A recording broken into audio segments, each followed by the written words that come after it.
Hello అండి, welcome to my channel. నేను మీ విజయ.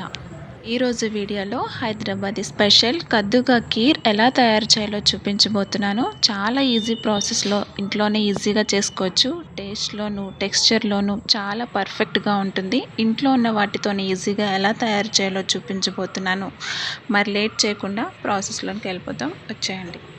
దీనికోసం ముందుగా ఒక మీడియం సైజు సొరకాయని తీసుకొని ఎడ్జెస్ని ఈ విధంగా కట్ చేసుకోవాలి.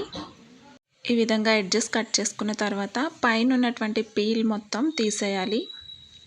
ఈ విధంగా మొత్తం పీల్ చేసిన తర్వాత మిడిల్లో ఉన్నటువంటి పార్ట్ని మొత్తం తీసేయాలి.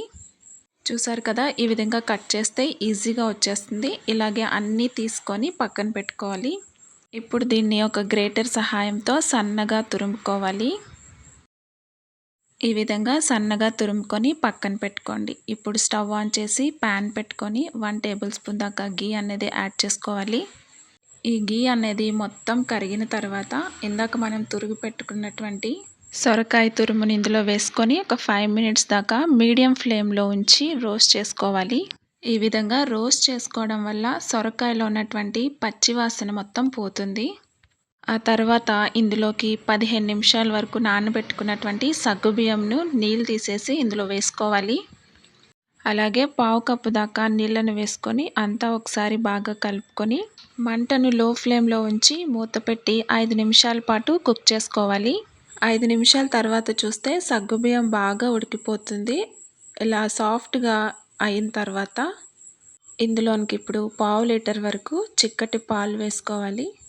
మంటను మీడియం ఫ్లేమ్లో ఉంచి దగ్గరకు అయ్యేంత వరకు 10 నిమిషాల దాకా బాగా మరిగించుకోవాలి.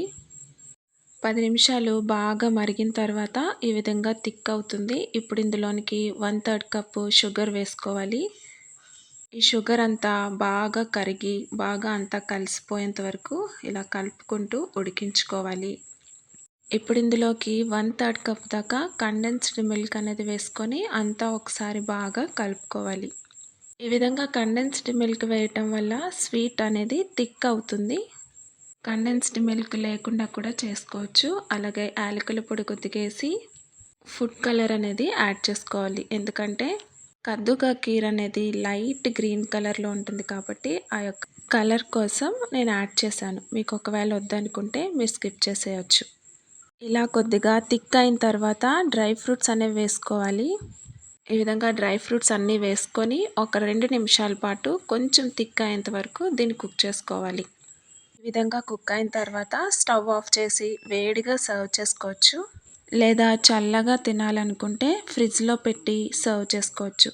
మీరు ఫ్రిడ్జ్లో పెట్టుకొని తినాలనుకుంటే దీన్ని ఇంకొంచెం ముందు వాటరీగా ఉన్నప్పుడే దీన్ని స్టవ్ ఆఫ్ చేసి దించేసుకోవాలి. ఎందుకంటే ఫ్రిడ్జ్లో పెడితే ఇంకొంచెం గట్టిగా అవుతుంది కాబట్టి. లాస్ట్లో కొద్దిగా ఇలా పైన డ్రై ఫ్రూట్స్ అనేవి యాడ్ చేసుకొని సర్వ్ చేసుకోండి. చాలా బాగుంటుంది. అంతే అండి, కద్దుకా కీర్ చాలా క్విక్గా చేసుకోవచ్చు. సో మీరు కూడా ఒకసారి ట్రై చేసి ఎలా వచ్చిందో కమెంట్ చేయండి. అండ్ ఈ వీడియో కనుక మీకు నచ్చినట్లయితే నా ఛానల్ని సబ్స్క్రైబ్ చేసుకోండి అండ్ మీ ఫ్రెండ్స్ అండ్ రిలేటివ్స్కి షేర్ చేయండి.